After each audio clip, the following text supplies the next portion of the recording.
There we go. Well, hello everyone. Lilith 70 here. It's another Tuesday stream, Love Bites Heart. That's with a Y. As promised, I'm going to talk this week about, we're going to get more into the mental health side of stuff. I'm going to take a few minutes here. Hey, can you hear me okay, babe? Yep. Loud and clear. Yay! That means we don't have any of the problems we had last week. Yay! And as you know, you live and learn. That's how things do. I have some super awesome memes to share, which is, kind of what I do. And we're just going to give everybody a couple minutes to get in and get settled. And can't really tell from my side if people show up here on my chat screen when they show up, when they pop in, or just when they say something. So if you're here, definitely please say hi. All right.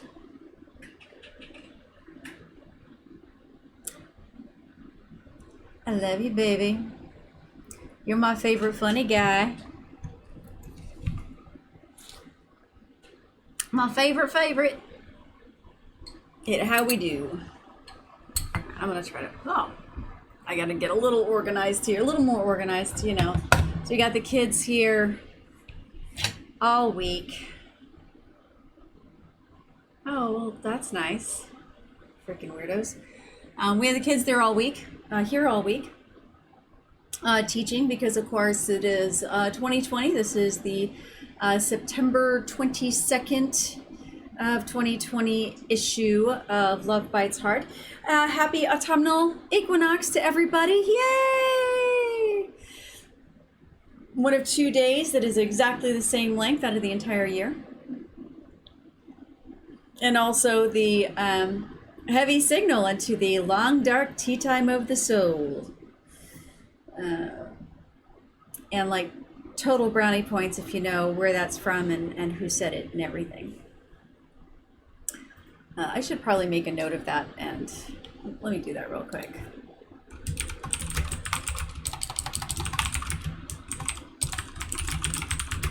Yes, that's me typing. Shut up.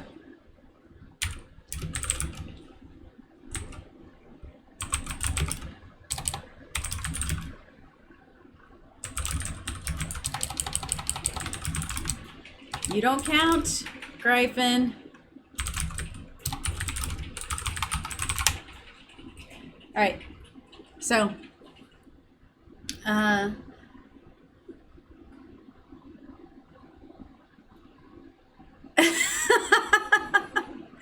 shut up.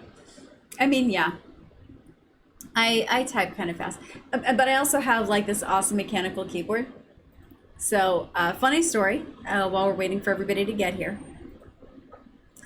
When Gryphon and I met 8 years ago now, just over that, I was going through 2 and 3 and 4 and 5 keyboards per year, because I'm a fast typer, certainly, but I'm also a really aggressive typer, especially when I get to a story that I really, really like. So I would just I went through them so fast. I would just like buy the cheapest keyboard anywhere, and it was pretty, you know what, I should totally move this closer. There we go. Oh, excuse me. Now I'm going to be super sensitive about my my volume, because we watched this guy, I want to say like last night, who was had this fantastic mic. And he's like standing way over here, and like you can't hear him at all. And I'm like, dude, get close. And one guy that he's interviewing is like right up on it the way you're supposed to be. But everybody else was like, oh my God, it's a penis or something. I don't know. And see, I have no problem with penis, so it's fine. Anyway, so years and years and years ago, when Gryphon and I first met, I was going through so freaking many keyboards a year. I think it was our a second year or third year. I think it was our second year together or married together. He got me a mechanical keyboard, really nice. Is it a Black Widow Chroma? You know, a Razor. Oh, that thing was amazing. It's like a pretty light up stuff. It was my first light up keyboard. I abused the hell out of that thing. Yeah. And it's not cheap. It was super expensive. But that thing lasted 4 or 5 years. Something, I mean, a really fucking long time. And it finally died earlier this year. I mean, it's just like keys would just like stop working or they would get stuck even after rebooting. And it's a mechanical keyboard, so you know, I pull off all my keys and I go in and I clean them all up and everything. And nope, it did. So I pulled one of our, you know, spares out over here. I'm like, oh, not a big deal, you know, I can use this. And I'm sitting here and I'm working. And Gryphon comes in, he's like, no, this is completely unacceptable. We cannot do this. Just pick out a keyboard, make sure it's mechanical, you know, here's the option, here's the price range, you know, here's your budget. Just pick something out because this is making me crazy. I can't tell if you're working or not. Because I work, you know, I type aggressively. All right. It's been, I guess, about 10 minutes. Too quiet. It's too quiet. So, you know, so it's been about 10 minutes or so. I think we can start talking about the fun stuff. Because, you know, I have dozens, if not hundreds of fun little stories I can share. Right? So, and I know depression is like one of those things where people are like, oh, who wants to hear about that? You do. Especially if you have it. You definitely want to hear about it. This is not going to be, before we even get started, before we even get too deep into it, I am not going to sit here and regurgitate all the bullshit crap that you hear off of the oh, well, you know, a good diet and seeing a good therapist and doing the yoga and you know, and depression is something, you had trauma and you got, you know, sad and...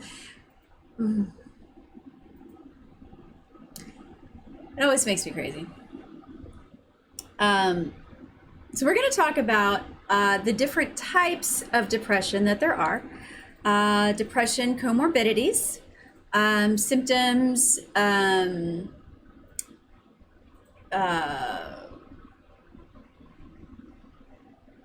sorry, it's on the next page. Give me a second.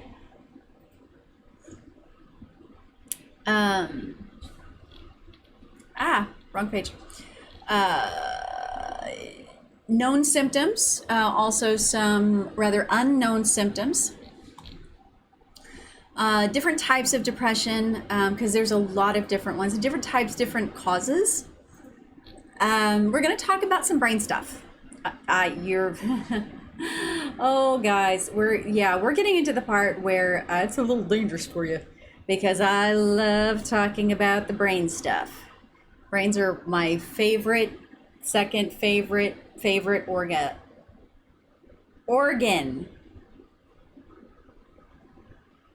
Not sure if I was trying to say organism or orgasm, but either way, brains come into it. We're just gonna go with that. Again, comorbidities, things that very frequently show up with depression. Sometimes causative, sometimes correlative, not really sure how it happens. Popular therapies, what different types of medications do, what chemicals they do enact on in the brain. which ones might actually work for you depending on other medications that you've been on responded to. And, you know, I think that it is, for a lot of people, it's coming from a very pronounced place of privilege to say, oh, well, just take some drugs and you'll be fine. Because, I mean, while that may be true, and if you can't make your own neurotransmitters, store-bought is fine, a lot of people just don't have access to that. And they just don't. I mean, for whatever reason.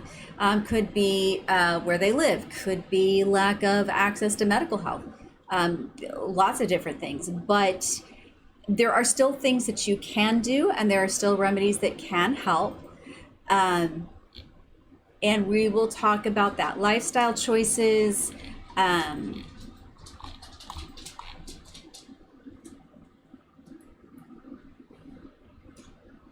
Dude, lay down.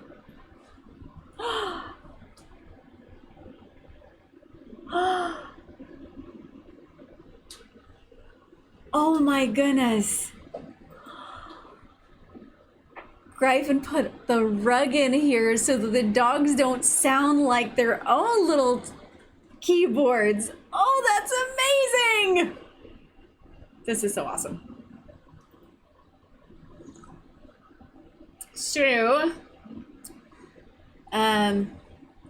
not a whole bunch of people to interact with. I guess I'm just gonna pick a spot and start at the beginning. All right, so let's talk about symptoms and manifestations of depression. Okay, so everybody, I think, first off, thinks about depression as being sadness, as being comes with a lot of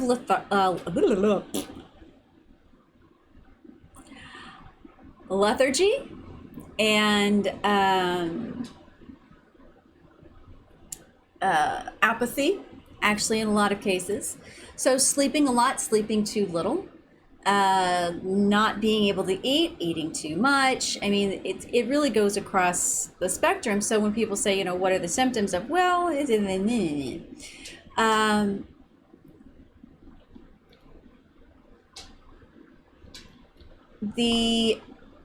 when you're trying to identify, am I depressed? The biggest question is, what kind of bullshit is your brain giving you? Because there's almost always some kind of narrative that is going on. Now, I do understand that some people just don't have the same type of voice in the head, same type of narrative, but and I'm thinking hard about this for a second.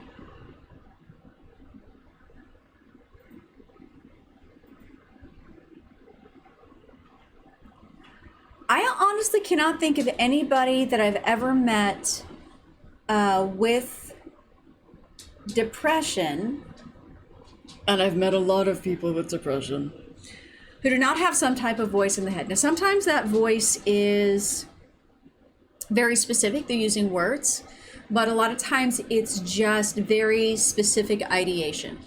You suck. You know, why are you even bothering? Why are you here? You know, she doesn't really love you. He doesn't really give a shit about you. You know, this is just convenient. This is, you know, as soon as they find out what an asshole you are, you know, they're out. Or if they cared about you, parents, siblings, lovers, whatever, they would call you. They'd be here. They'd check on you. Oh no, somebody checked on me. Well, they're just doing it because they feel obligated. It's not because they love me. And that's the most common type of narrative.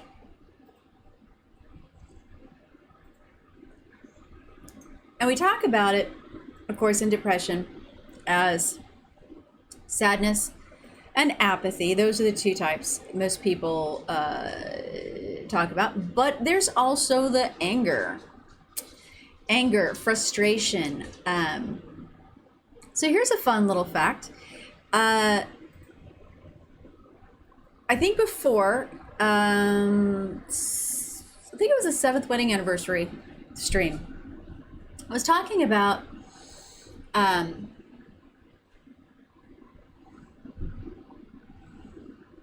the differences between control tantrums and meltdowns, and how control tantrums were like, it's the truly abusive cycle where the person is trying to control and keep close the person that they're abusing, and a meltdown is just lashing out and pushing people away and stuff like that.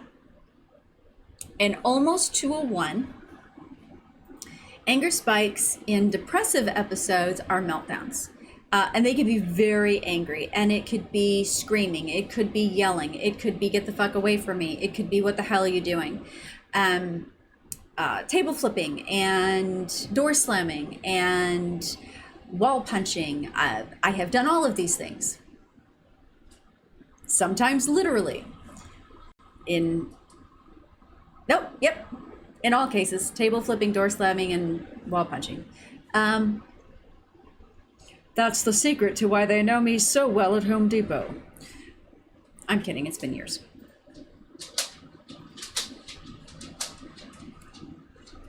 But of course, as we know, when depression goes unanswered, it gets worse and worse and worse, because if you don't have a proper response to all the bullshit that is going on in your head, it can just run rampant. And we're going to get a little bit further on, we're going to get into how that works and how to get around it. But for right now, let's just look a little bit more at what it can look like. So one of the major elements that I have to explain to a lot of kids especially, is the difference between self-harm and suicidality. So self-harm is a depressive response, a trauma response. Absolutely. It is a neurological reaction to either numbness, in which case self-harm inflicts some kind of sensation, activating endorphins, which are the brain's painkillers. Explain more about those in a neurological chemical way in a little bit. Or super stressful response, cutting, brings down. Again, endorphins. Endorphins are the same chemical the brain produces for like runner's highs, things like that. And that stress coping response can come in as, it can be to anxiety, it can be to pain, it can be to feeling out of control, helpless, overwhelmed. Whereas, and really self-harm, if somebody is driven to self-harm or has the impulse to self-harm in that sense, most people cut, but that's not the only way. They're looking to deal with their existence. They're looking to deal with and cope with where they are right now. Suicidality is much, much more helpless and more hopeless. And so it might be an impulse decision driven by panic and intense spikes. A very, very dear, let me preface this by saying I have buried way too goddamn many people. So I can speak to every last bit of this. I actually had a friend, oh golly, this is going on 20 years ago. Super, super sweet guy. Probably one of my favorite humans in the world. And he'd always been a little bit, I don't want to say melodramatic, but he was a little melodramatic. He was just so passionate about everything. And he had dated this girl who had kind of isolated him away from his friends and had undermined his social network and security blanket and stuff. And then she left him. I mean, they were engaged to be married. And she left him. And he just couldn't deal. Totally impulse driven. He hung himself in a car garage.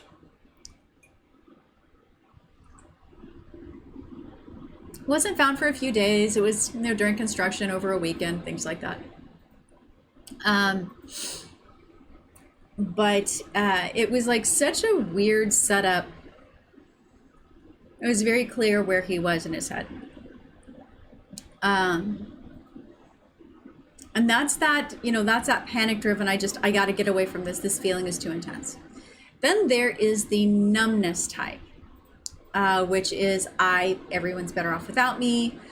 I can't feel anything. I'm never going to feel anything. And there isn't so much helplessness or hopelessness as there is just simply no fucking point to go on. And that may actually also come as an impulse decision, like, wait, why am I even doing this? Well, I guess we're done. Like, this isn't this living thing. And then there's a planned event where usually somebody who's been suffering depression for a very long time, and is experiencing a truly pervasive sense of helplessness and hopelessness, and has maybe even tried therapy or medication or other things. They just like, all right, I guess this is where it is. And the usually shame and guilt, usually shame aspect of their self-concept pushes them to plan an event specifically, make sure that they have that the wife and kids are taken care of, that there's somebody to come get the dog, that their letters are written, that sort of thing. That is nothing like the impulse need for self-harm. So right off the bat, two completely different things. There was one of my kids years ago, this is a really long time ago, 15 years we'll call it, who kept talking about, well, I guess I'm trying to commit suicide again. And we're like, oh, what? This is on a forum. This is this is back in the good old days of the internet when we were using SMF, Simple Machines Forum. It ran on PHP, and it was enormously insecure all the time. But keeping that thing safe was a full-time job, which was my actual full-time job. But he would talk about it so nonchalant, and it's like, okay, honey bunch, let's talk about this over on the side. What's really going on with you right now? Because I don't think that word means what you think it means. It did not. And once he understood that and could kind of wrap his head around the idea that, he was supposed to be having all of these depressive feelings and all of these weird thoughts, and he just wasn't. But whenever things would get janky or weird or scary or whatever, he would start cutting, and he's cutting across and across and across, and his arms were just like hash marks. It was like somebody was making sure they didn't forget the silence. And that's not how any of this works. Once he got freed up from that misconception, he was actually able to address the problems that he really could take care of, and that was pretty exciting. So, if you go and see a psychiatrist, you go and see a therapist, you talk to your doctor about it, you can absolutely talk to your doctor about it. Of course you can. If you have been depressed, in a depressive state, for longer than 2 years, that is called dysthymia.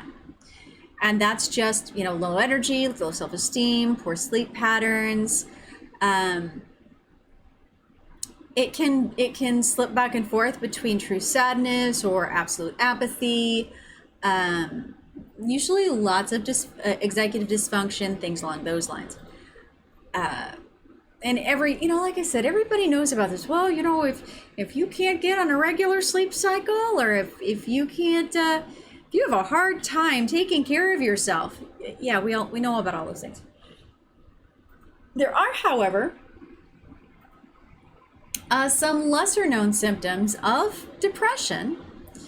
Before I get into this, I do want to let you know, depression is never a thing by itself. Depression is a symptom is a description of a symptom, but it is talked about and addressed so aggressively. I can watch I will have to watch it later. Of course, Polly Free Love. Thank you so much for trying to join, sweetheart. I think I know who you are, and great big hearts all the way around. Great big hearts. But that is absolutely fine, as always. Yeah, it's kind of a heavy signal. If you're watching on a computer, watch it in your browser. If you're watching it on a phone, it can sometimes lag pretty hard. That's not a joke. But of course, it will be up, and I usually end up uploading it to the YouTubes later as well. But thank you for trying. Anyway, so some of the uncommon, lesser known symptoms that come along when people are, when we're describing the depressive side of whatever it is you're experiencing.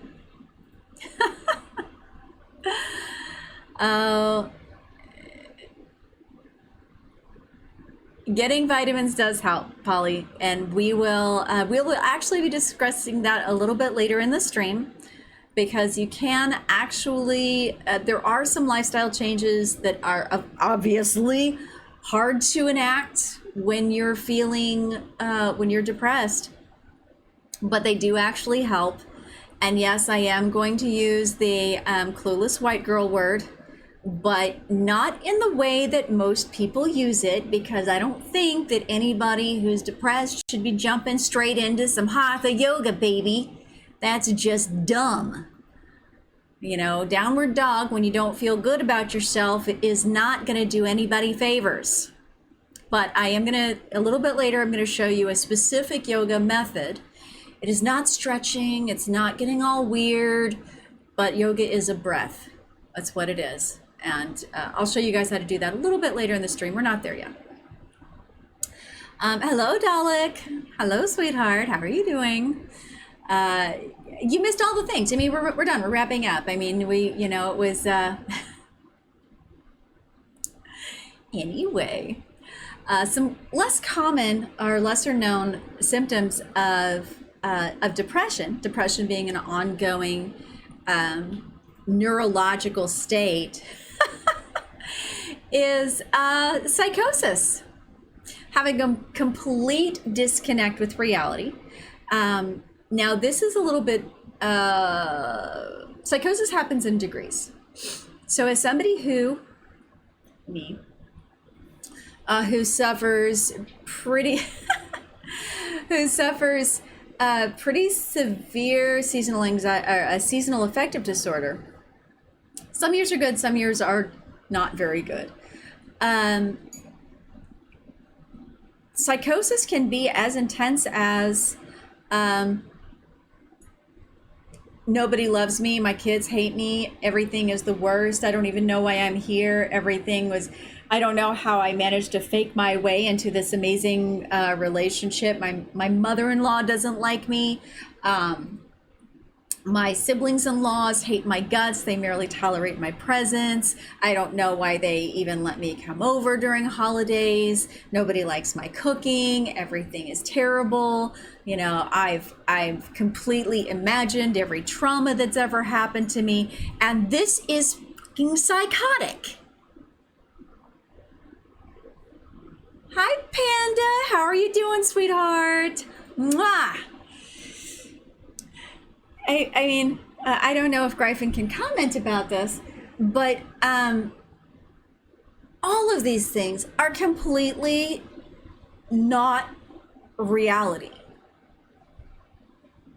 And I have enough trust in my family and in my situation during the summertime, I guess I should say, that I can recognize that all of these things are completely false.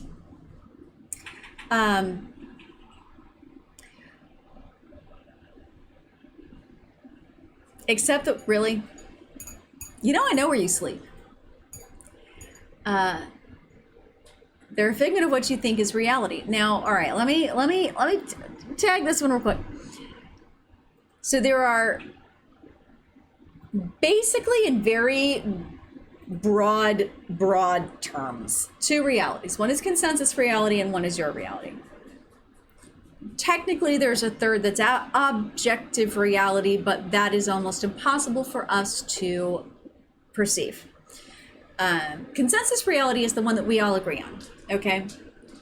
The sky is generally blue, unless your word for that color is something besides blue, but that's the color the sky is. Facts, if you will. But our perceived reality, our goal as humans is to try to get as close to consensus reality as we can without fucking ourselves up. It's a struggle, but I'm here, and you know we are here for it. When we talk about having psychotic breaks, this is very close to being a schizophrenic episode. So things that aren't there, like a psychotic break specifically, a psychotic episode or low-level psychosis, like what sometimes happens for a lot of people with SAD is they just don't see things the way they are. And even people that are smiling at them or people that are being kind to them, everything is perceived the wrong way. A psychotic break is, well, here's a great example of that. So there was a lady who stayed with me briefly some years ago, 10, 11 years ago, 10 years.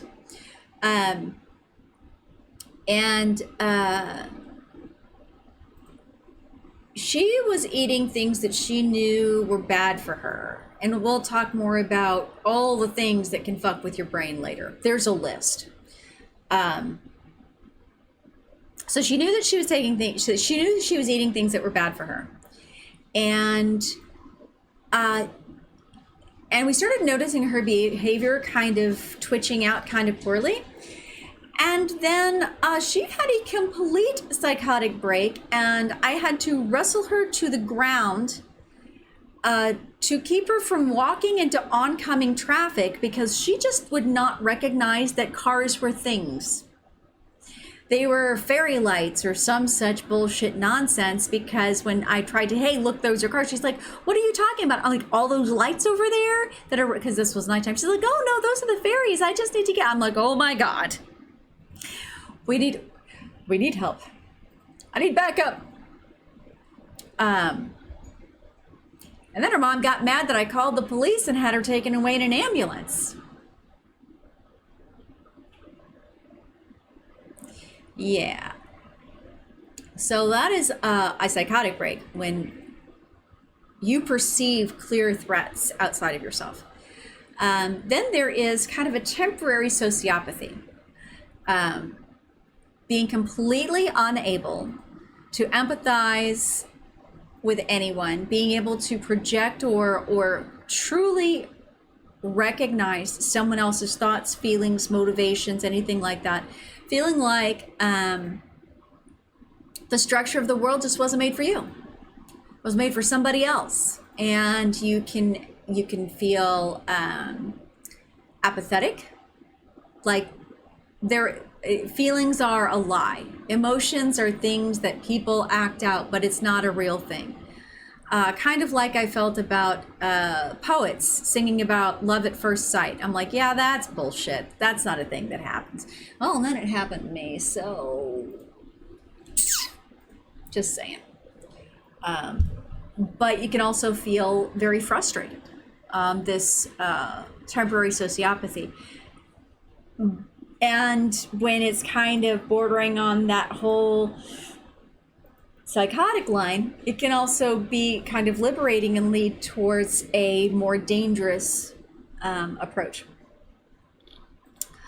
And one of the least talked about, but actually most common, lesser known symptoms of depression is executive dysfunction.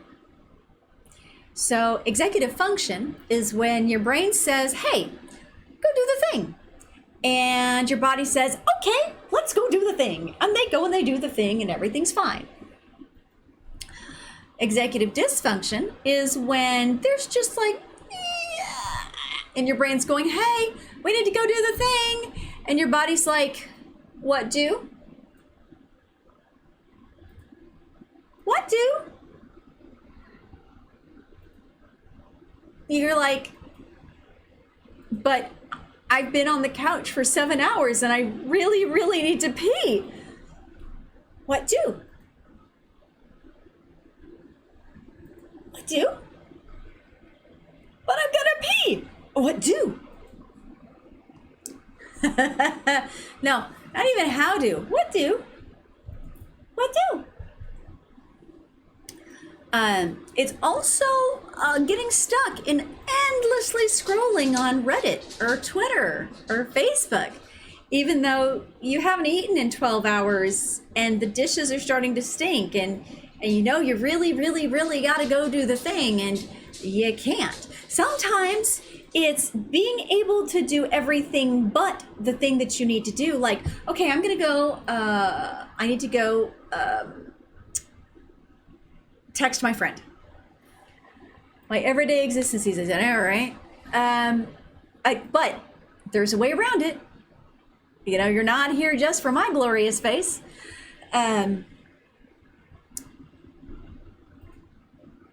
We'll just get to that in a second. It's being able to do everything but. So, Dalek can actually relate to this. I really, really, really, really, really, really, really need to do this English assignment. This is like overdue and I need to... Oh, look, computer science. Oh, yep, here's this English assignment I still have to do. Algebra? Yeah! And not even liking algebra. I mean, I wasn't there for the algebra. I think we're on geometry now, but yeah, no, this is a thing. And I even want to tell this story. I want to do this thing, but no. See, that one was obvious. Get affiliated now? Like, you're not even trying. What the fuck? Was that an actual cat? Oh, we miss you too, sweetheart. Miss Panda. So yeah, as executive dysfunction is a huge thing, and most people actually don't realize that they're falling into a depression, neurologically speaking. But they have enormous issues with executive dysfunction, and it's one of those things where you sit back and you go, oh, okay. I did what? USP. Right. So, wow, we're making not nearly as good time as I'd like to. This might actually have to get spread over a couple of days.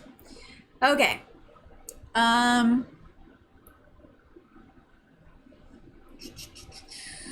yeah. Oh, you know what? I forgot I even had a meme for that. I have a meme for everything, almost everything. This is a great example of executive dysfunction. You know, especially when you've been working really hard at it. You've been trying really hard. You've been working really, really hard at, hey, I'm gonna start eating right. I'm gonna get on the bike every day. I'm gonna do all the things, and then you're just like, And what do you do? What do, cannot with the things, it's pretty bad. This is actually the meme that started the conversation that I had with a number of fantastic people over on the Book of Face, where we started talking, where I, in my comment, I'm like, this is executive dysfunction, and here's how it happens, and here's what's going on, and here's what is going on in your brain. Don't feel bad about it. Here's how to get around it. Here's a couple of different ways you can get around it. Here's, you can eat this and do that because, things, and if you can get access to your things, and here's some stuff to do. And we just started like this whole conversation, and it was like, wait, people didn't, and it just blows my mind. People don't know that? Like, what are these therapists even up to these days? And then we got into a big discussion about how therapy is actually kind of a privileged thing. Not everybody has access to it. Not everybody can get access to it. And it sucks. Additionally, this is another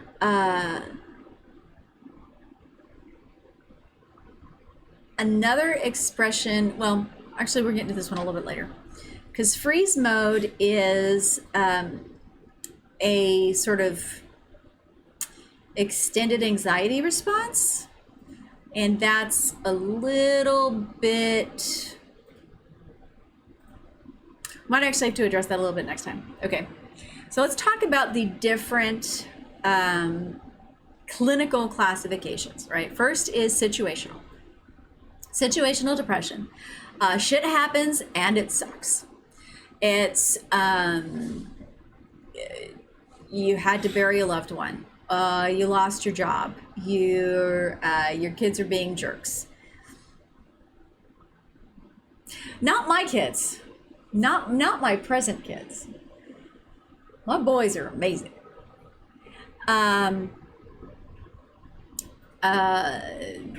You buried your dog. I mean, all kinds of stuff. Situational, they would never, I know, right?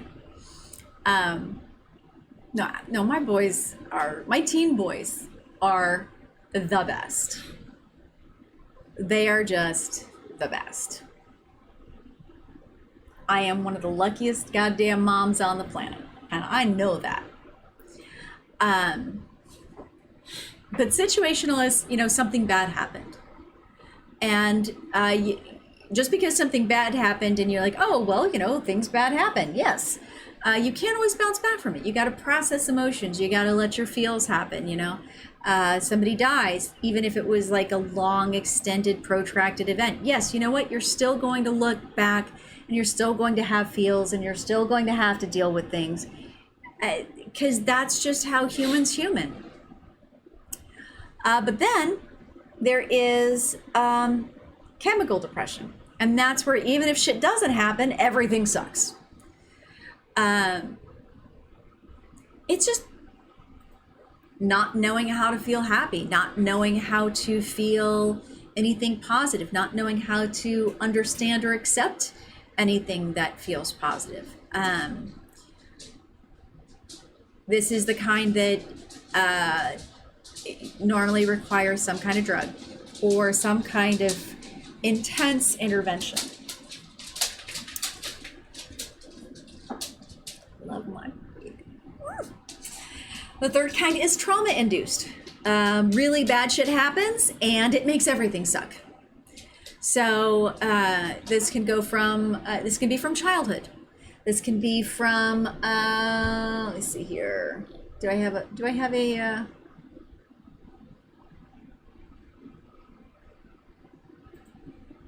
there we go.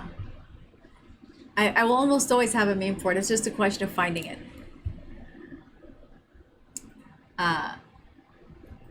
This is an exact thank you to the oatmeal for this one. I love that guy. He's on my top 10 favorite list of cartoonists. which is actually a really long list. So don't think I'm just being a jerk. My brain threw out thousands of moments of that comprise my childhood. Ooh, hey, look. Look what I'm remembering now. There's actually a reason for this. I'm gonna get to it in just a bit.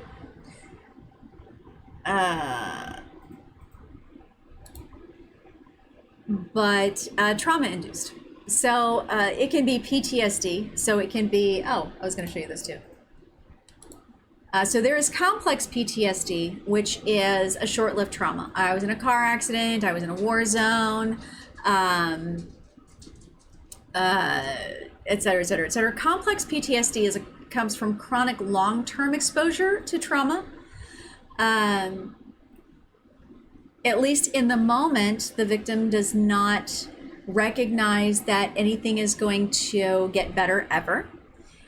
Which is a coping mechanism, because one of the things that the brain tries to attach itself to when it is going through a traumatic experience, or any type of experience, to be honest, is what happens next, and then what, and then what, and then what, and that and then what is part of what tells us how to behave in the next moment. All right, so I've had a couple of kids. And one of the things that, and I've helped other people have kids too. By doulaing and helping deliver, not by getting them knocked up, because that's a little weird and technology hasn't come that far yet. But I believe I have a combo, both PTSD and PTSD. Well, I would say, yeah, you think? I mean, for you specifically, Panda, it is, and that's a real thing, absolutely. However, as we're going to discuss a little bit later, there are methods that will handle them both. So that's okay.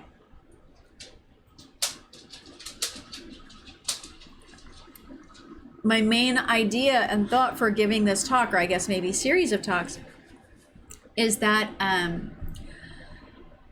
I want to, oh, excuse me, relay that there's hope, and that as much as things can just suck big old donkey dick in Tijuana, there's an actual out, and it's pretty, I'm not going to say simple, and I'm not going to say easy, but it is attainable, and that's the important part. So trauma-induced, and then of course there's stuff like seasonal affective disorder. Now, seasonal affective disorder, shit only happens at certain times of the year, and that's when things suck. Most of the time we think of SAD as being only a winter thing, and for a lot of people it is a winter thing. It has a lot to do with your body making, or your brain making, the right types of chemicals and keeping everything in balance. And you know, we actually do require, we are solar powered, so we actually do require a certain type of oh crap, I gotta order that shit, UV light, to help our brain continue to make the right type of chemicals. However, there are some people who experience seasonal affective disorder not because of a chemical thing, but because of a conditioned traumatic response. So it could be something like, I hate summertime because that's when I'd be home and my dad would beat the crap out of me. Or I hate April and May because that's when my mom would something dark side. I don't know. But or even as an adult, I always lose work in April because nobody needs this and this and this. So SAD can be a lot of different things. For most people, when we talk about it, it is the neurological, seasonal, usually winter-based, unless I guess they're in Australia or something. But there it is. So causes of depression. You'd think that we would know this just from the clinical classifications, but those are just the types of depression we can go through. So causes of depression, it's just bad brain meat. Your brain meat's just like, whatever. It's not gonna behave itself. It's not gonna, it's like, oh, you thought that was funny? Watch this. And off it goes. Of course, trauma, abuse, loss, grief. Training to be depressive. So here's a fun little thing. So this is like your parents or your caregivers or something like that were depressive themselves, clinically depressed. And the core person or you are not chemically depressed yourself, but you learn your behavior and interaction style from the depressed person. For instance, I was 20 something and I was tentatively diagnosed with manic depressive disorder.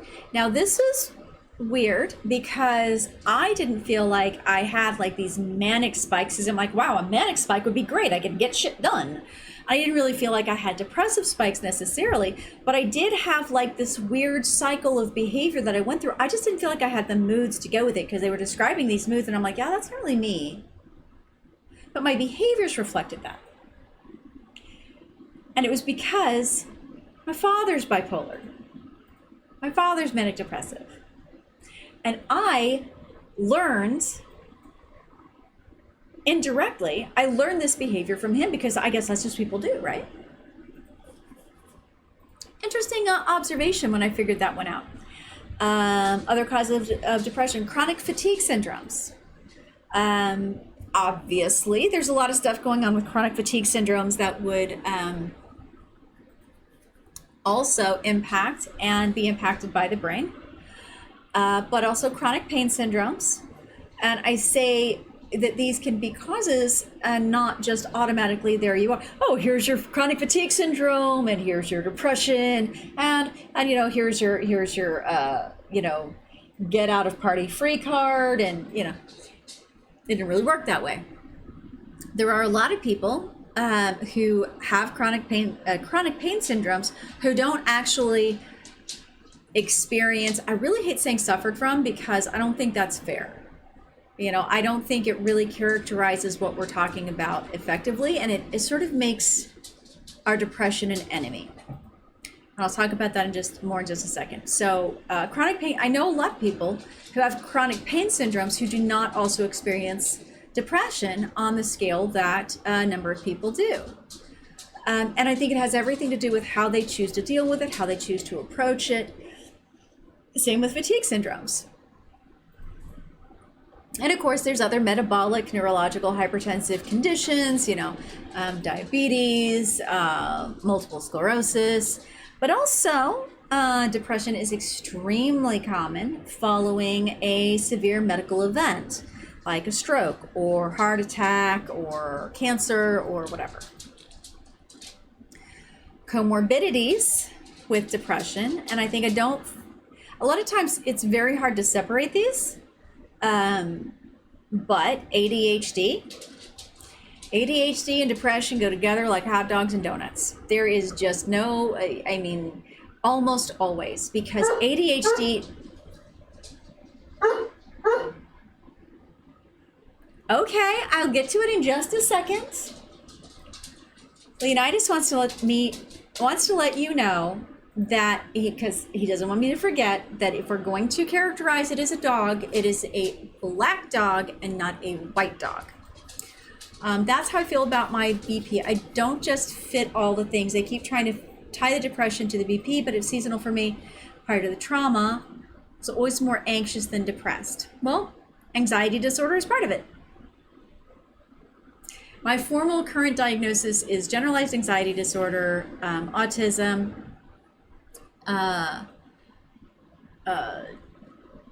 generalized depressive disorder, and ADHD, I think. I can't remember what's all in that order. Personality disorders are definitely part of it. Autism, as I said, anxiety, OCD, although ADHD, OCD, and a lot of social anxiety disorders and sensory processing disorders, those all fit under the autism spectrum. So, that's the thing. Eating disorders, of course, come as a comorbidity. bipolar disorders, agoraphobia, any type of intense phobia that interferes with life. So let's talk about briefly what the brain do. And this is a little important because we're going to talk about how different medications might affect your brain, might affect treating your depression. So we're just going to hit the big three.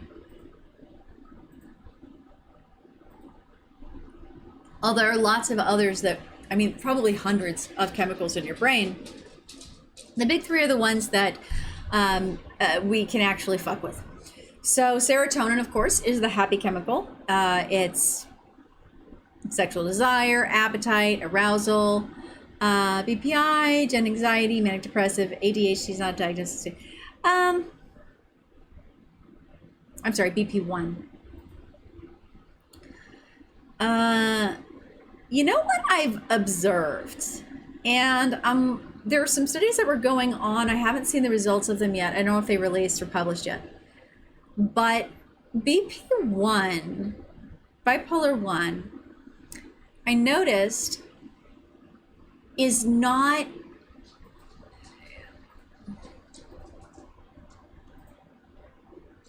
how do I phrase this properly? Okay. Well, first of all, let me say, before I get any further, I'm not a psychiatrist. I am not a licensed therapist or psychologist, but I am someone who has worked in and around psychology and therapy and shit like that for a fucking long time, and have and also been through a lot of therapy myself. So this is all layperson advice from boots on the ground, more than anything else, but also strongly supported by a metric shit ton of medical and high quality source research. If there's a YouTube video on, it's not, just like, don't learn things from YouTube unless it's like how to change your oil. Okay. In fact, one of the things that I'm going to make sure to do, I think I forgot to do it last time, but we're definitely going to get to do it this time and next time, is I have, I appreciate that, sweetie. I trust my opinions too. Mostly because if it's an opinion, who gives a shit? But if it's something I've researched, well, you should probably, here are my sources. So there are going to be references, in the description, in the notes, in the something. They're long, but I do include references and links.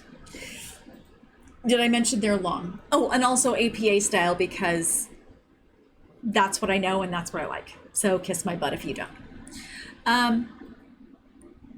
Anyway, so serotonin, oh, it's the happy drug,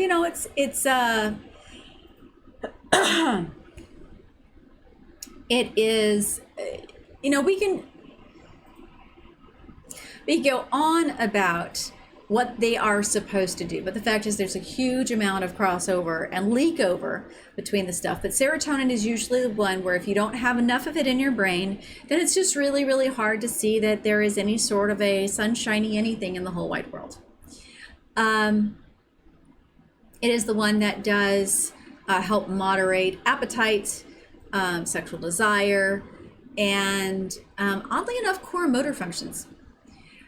Dopamine is kind of the reactionary chemical. It is the pleasure reward dance. It is the I get to do all the things, but also how much attention do you have to pay to something.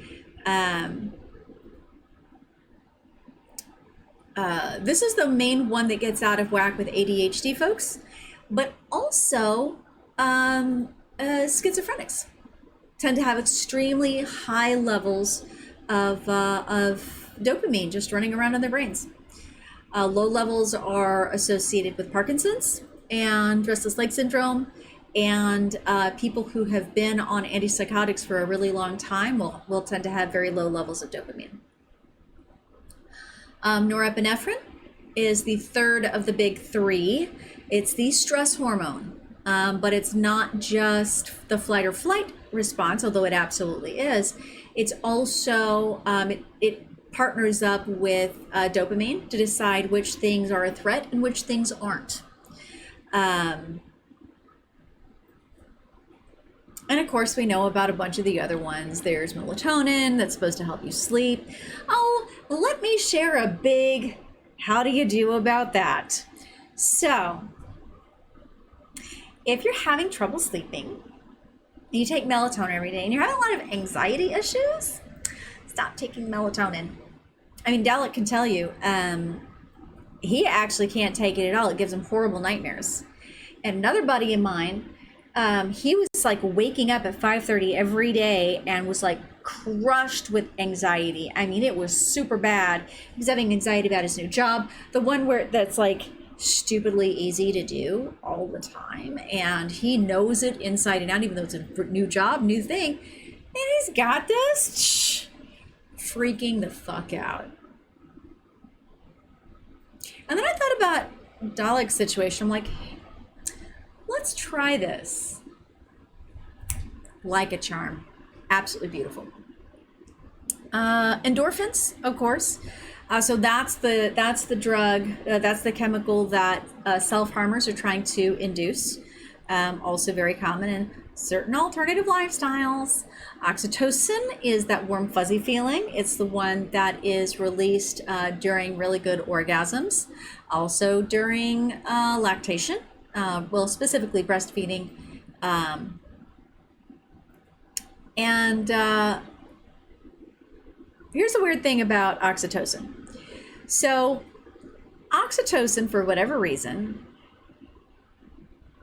is associated with, and we say associated with because we don't know what the exact mechanism is, but we know that there's strong correlation between high levels of oxytocin and feelings of empathy, trust, fidelity, positive communication, bonding, which would probably be why certain people get really hung up and attached to complete and utter jackholes after really great sex. So just remember, yes, the nightmare set. Just remember, great sex does not equal a good relationship. Sometimes you might have to remind yourself of that a little bit much, but there it is. GABA aminobutyric acid, or GABA, is also a anti-anxiety chemical in the brain, relieves pain, blah, blah, blah, blah, blah. Glutamate is an excitatory neurotransmitter that's actually a really big part of early stage cognition and development. Melatonin doesn't always work for Aerith. Sometimes she's out, sometimes she's up for 4 hours. If it doesn't work consistently, don't give it to her. Don't give it to Aerith at all. If it's not working consistently, it has nothing to do with the melatonin, and it may actually just be stressing her out. I know this is going to sound terrible, but if you're trying to get her on a regular sleep schedule, give her a half a Benadryl. And I say that because that's what my neurologist said to do for Shorty over there. It doesn't hurt him. It's not addictive. And she'll breathe better, I guess, for a little bit. But seriously, I'm a little jealous of people who can take it. But yeah, if it's not consistently working for her, just don't give it to her. It's as simple as that. All right. So now that we've talked about brain chemicals, I don't give it to her often, just sometimes we have to need, yeah. Well, I mean, if she's not sleeping on a regular schedule, dosing her so that her body gets on a circadian rhythm is not a bad idea. But you also have to be conscious of keeping that schedule. And really, she's like,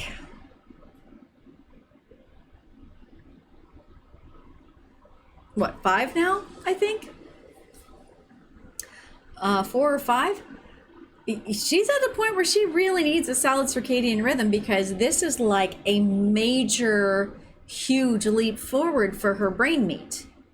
It's kind of a big deal. All right, let us talk about the drugs. All the drugs. Not all the drugs, just some of the drugs. So if you go and you speak to, she's 6. Ah, yes, okay. Girl, don't make me give you the eyebrow. So if you go and you speak to your GP, or you speak to a psychiatrist or something like that, and you say, I think my brain meat's being mean at me, be more specific than that, because I'm terrible at that sort of thing.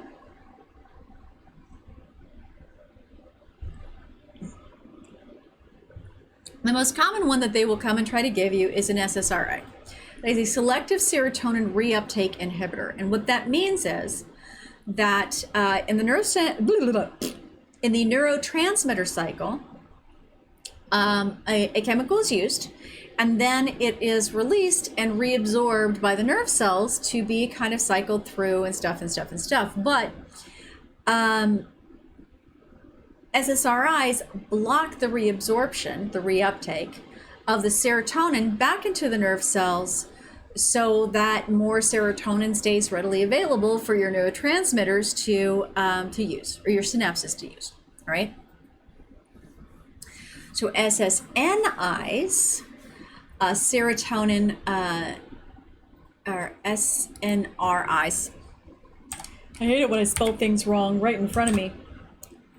SNRIs, there we go, are serotonin norepinephrine reuptake inhibitors. And what they do is basically the same thing as the SSRIs, except they keep the reabsorption of both serotonin and norepinephrine from happening into the nerve cells. So they both stay more available.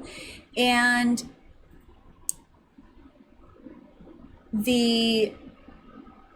presumably the point is that by blocking the norepinephrine being reabsorbed and making more of that available in your brain, you are more likely to do things like pay attention to the things that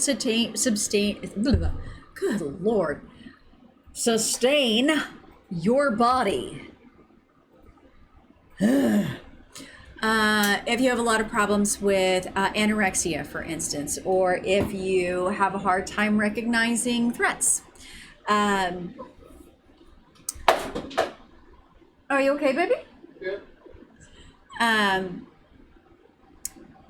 If it's like SSRIs are kind of doing the job, but not really, and you can't like get over that hump into regular self-care, then your doctor may try an SNRI. However, anecdotal fair warning, SNRIs, and this is from one of the anxiety websites that I pull a lot of my information from as far as that is concerned, because I want to know what everything is doing to all my friends. It is not uncommon for an SNRI to cause more anxiety for at least a week and a half to 2 weeks after you start taking it, because all of a sudden your brain has all of this norepinephrine in it, and remember, that's one of our fight or flight. Bleh. I don't know why I write this shit for me. Oh my god. Fight or flight. I think it's also called noradrenaline chemicals. So when you have more of that, your anxiety is going to be cranked up to, I don't know, like 7 or 8, maybe not 11. But usually after a couple of weeks, it does calm back down. And again, it's one of those situations where if you're having a hard time acknowledging the need for self-care, then that is something that your doctor might go with. I love I type really fast. And I type fast enough that I don't always know what I'm typing. Now, the third type is an NDRI, and it is a norepinephrine dopamine reuptake inhibitor, and it's just Wellbutrin. Wellbutrin is the only one like it. It's the only thing that does this, but it's the same concept. Okay, so it allows more dopamine to be available in your brain and norepinephrine, which means that it is extremely common for it to be the most effective antidepressant for people with ADHD. A lot of people who have ADHD can't take SSRIs. Either because I don't know, opposite world or something, but like, because I'm not the only ADHDer out there that I've heard of this happening to. I tried Sertraline, Zoloft, because I was having bad days. I was having a lot of really bad days. I mean, my bad days were, I could feel them getting worse. I'm like, okay, let's try some things here. I took them for a week. I walked past my kid's room and said, wow, I really am just the worst thing ever. I have fucked up everybody's life that I've ever known, and they would literally all be better off if I just kept off and died. Okay, how am I gonna make this? I'm sorry, the fuck what? Hello, Doctor. Yes, I am absolutely not taking these anymore. Hope it's okay. Bye. Click. Yeah, I was not happy about that. Well, I guess I wasn't happy at all. So once we figured out that serotonin was not an okay thing for me, I landed on Wellbutrin and Lamictal. After going through so many meds, I was medicating the BP1. I don't feel it did anything for me. Okay, so again, getting back to the BP1, I'm not sure if I finished this or not. BP1 actually seems like a longer cyclic reaction to PTSD, and specifically CPTSD. So it's like bipolar 2, lithium. You know, your brain meat needs the lithium. And there was this thing, you know, a lot of naturopathic doctors will go on about, well, you know, your brain isn't suffering from a Prozac deficiency. I'm like, no, but serotonin's nice. You got any serotonin in that little bag of yours? What? And it's, you know, people don't understand what the thing is. And I have been vehemently against Prozac for years because I watched my dad take it. And while, yeah, I'm pretty sure it did save his life, like literally, he never wrote a single word after that. And I just like, the idea of losing my creativity and my ability to write and my ability to tell stories just terrifies me down to the core of my being. But let me tell you, I was totally fine with trying something when I realized I was not being good to myself or my family. That was my thing. So with the anecdotal caveat, or the caveat again, that I am not a licensed psychologist or psychiatrist, but with strong and consistent anecdotal evidence. Treating BP1 from a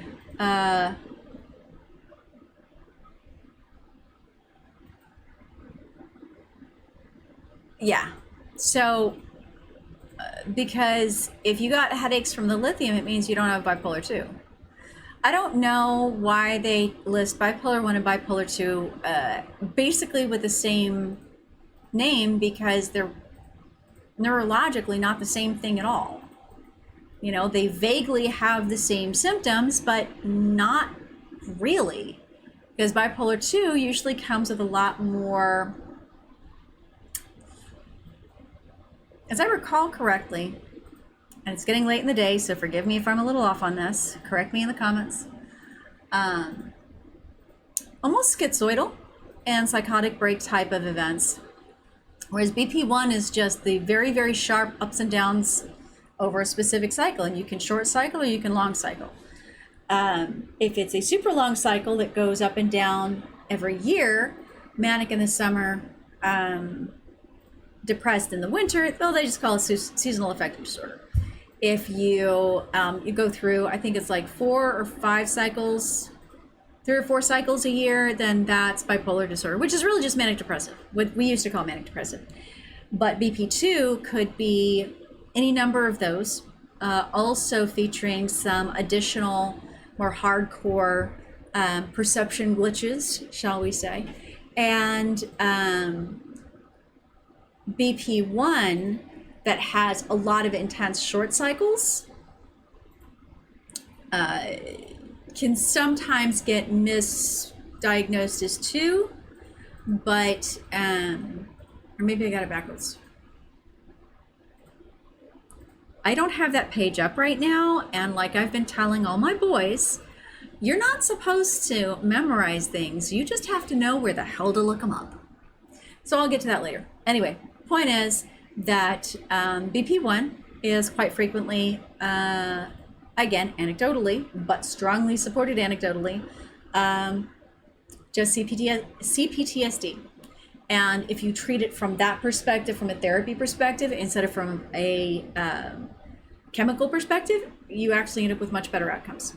So getting back to it, NDRIs, neuroepinephrine dopamine reuptake inhibitors, work really, really well for people who have also been diagnosed with ADHD.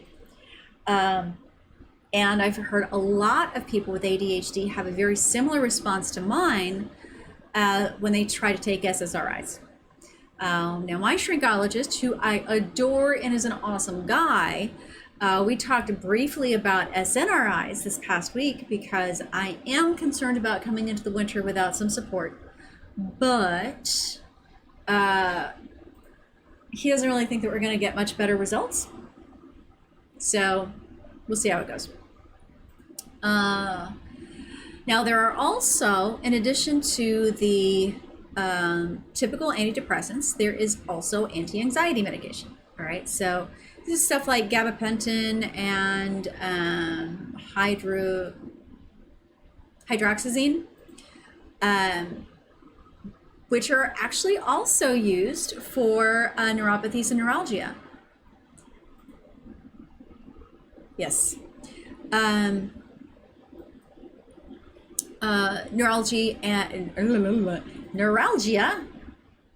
neuropathy. For instance, gabapentin is prescribed for neuropathy in with diabetics who are starting to lose or have nerve pain in their feet, extremities. As an anti-anxiety med,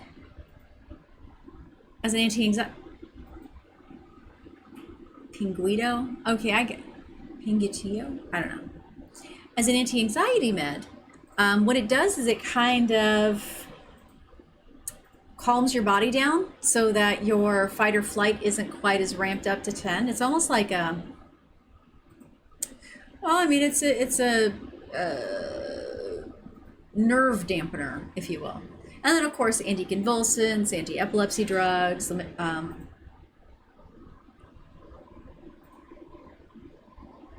oscarbazepine, actually, is one that's also used when people are just like, you know, especially for anxiety and stuff like that. A low dose, 150 milligrams once or twice a day, is very frequently prescribed for people who just have what did he call it? Oh, treatment resistant anxiety responses. Like, there's no reason for me to feel anxious. What the shit, man?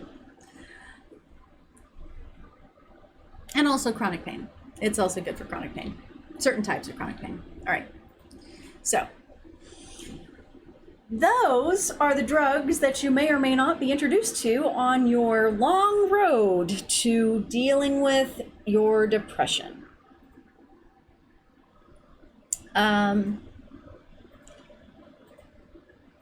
None of them will fucking work unless you couple it with the right therapy. Let me say that again for the ones in the back. None of the drugs will fucking work unless you couple them with some therapy.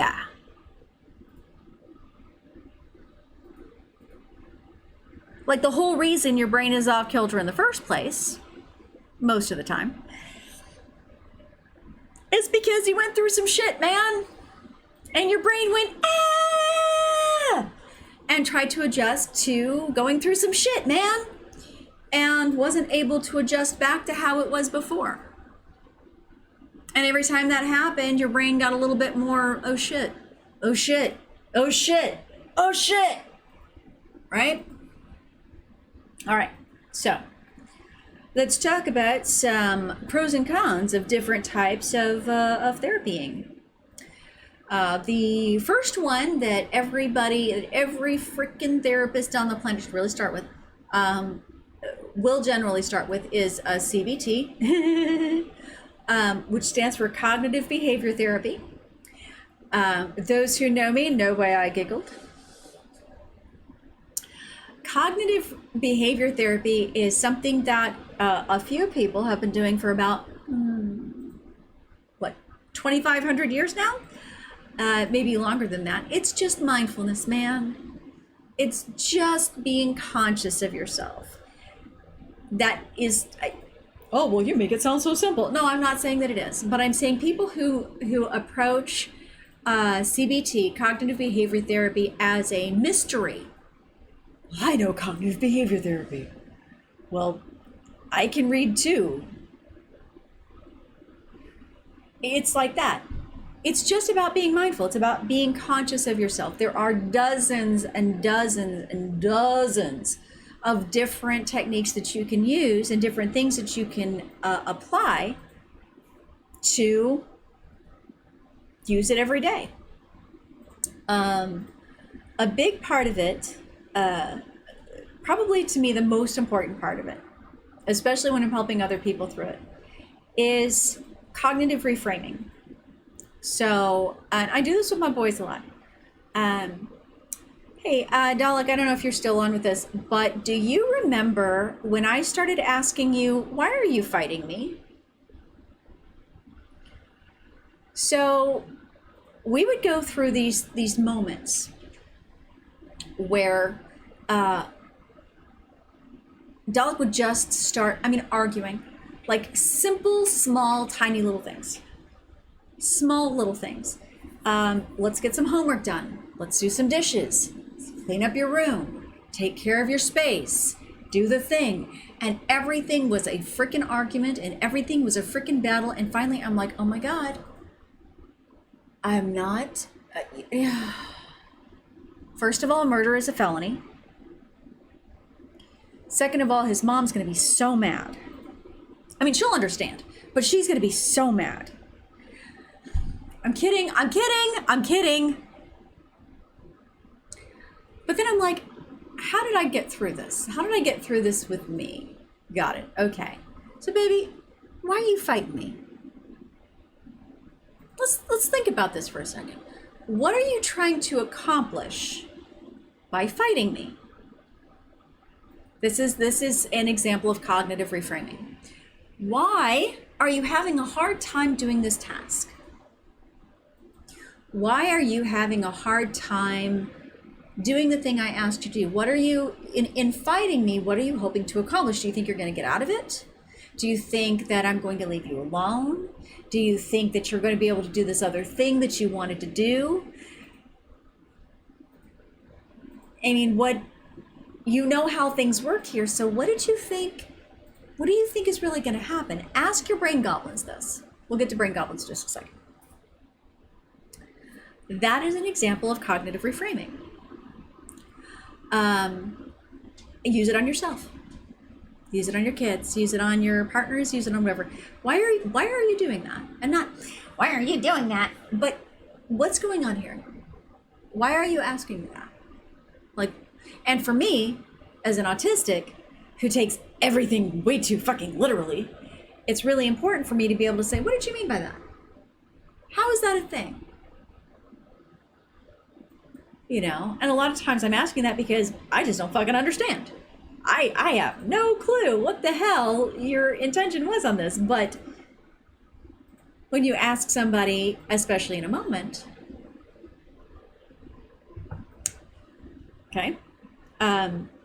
Another one that I love, and I should probably put it on my embroidery list. This moment is not the rest of my life. Now, this is a big one. I learned this during midwife training many years ago. And as part of the mantra that we remind ourselves when we're giving birth, because when a woman's giving birth, natural birth, that shit's intense. And the pain and the discomfort can eat your entire consciousness. It becomes everything that you can perceive. And if we can enable and empower our consciousness, our self, to just say, this moment is not the rest of my life, we can prevent ourselves from panicking. Because it's that panic that we got to be careful of. That's when shit goes wrong. This moment is not the rest of my life. So when I am like, especially in the darkest of the darkest SAD days, I don't know how I can stay married. I don't know how I can stay alive. I don't know how he's not going to leave. I don't know how I can even make dinner. I don't know how I can accomplish anything. I don't know how anybody can find me valuable. I don't know, you know, and it goes from I don't know how to, well, now I have to be prepared for all this horrible shit to happen because this is my reality. And it's not. But if I say, but if everything goes from this moment that is the suck, like the vacuum of space, then yeah, it sure feels like it, you know? So this moment is not the rest of my life. This moment of intense pain and, oh my God, please don't punch the wall because it's a really solid wall and you're just gonna end up breaking your hand. Oh my God, oh my God, oh my God, oh my God, oh my, this moment is not the rest of my life. Very, was it Kurt Vonnegut? Slaughterhouse-Five? Great book. I don't think he meant to write a sci-fi book, but he did.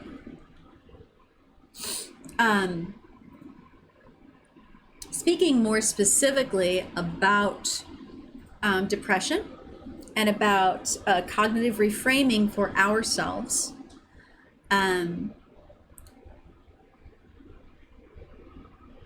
one of the ones that we use a lot for people with chronic conditions, for people who develop chronic conditions, heart disease, diabetes, having to live with big C or whatever.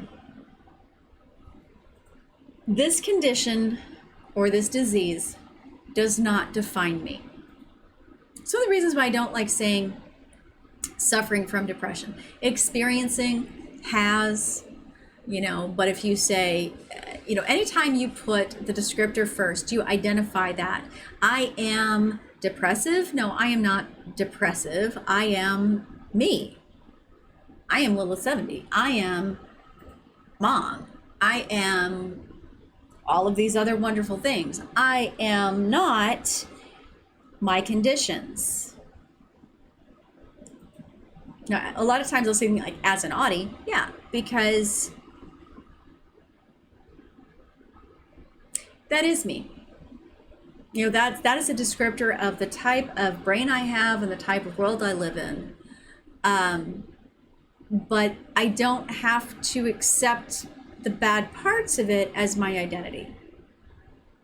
I can separate that out. And we're going to talk in a moment about conscious dissociation of conditions.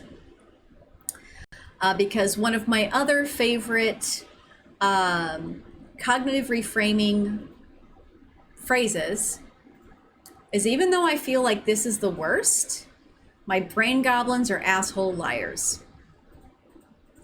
So I'm not arguing and trying to tell my brain, no, everything's fine. I'm like, oh, well, my brain says everything sucks.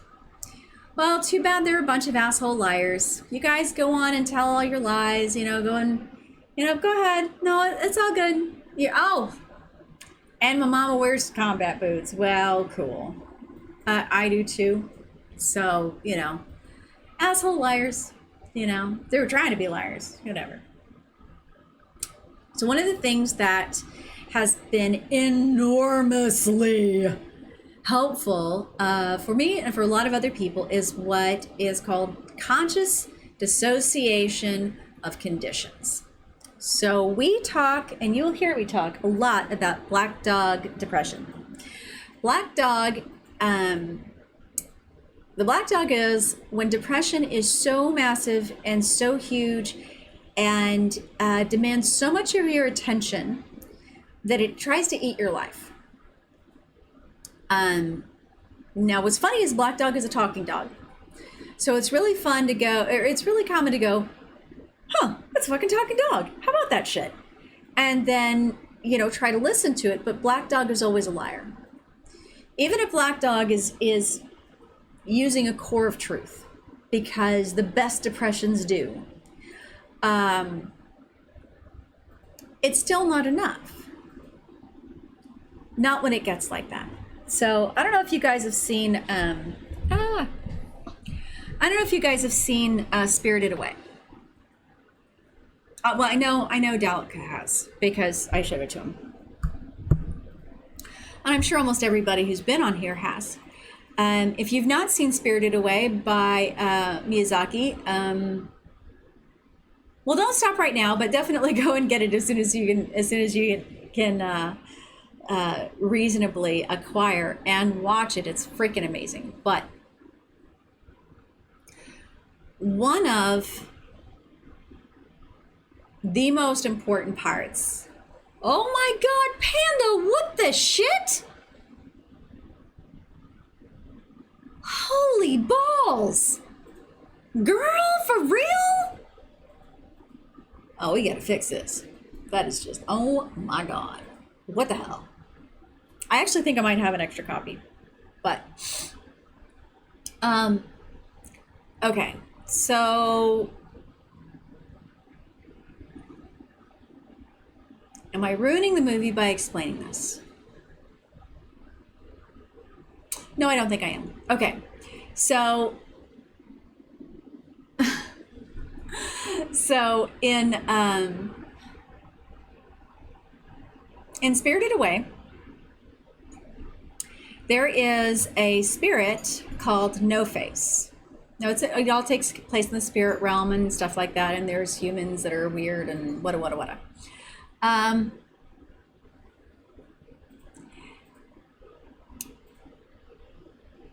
No Face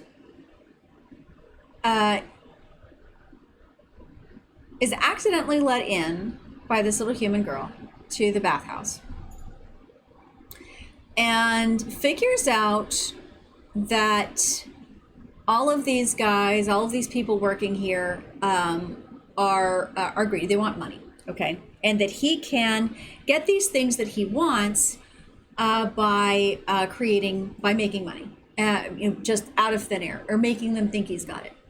And as he starts doing it, as he starts being fed and figures out like this currency of the bathhouse, he's eating more and eating more and eating more and eating more and eating more, and the more he eats, the worse he gets, and he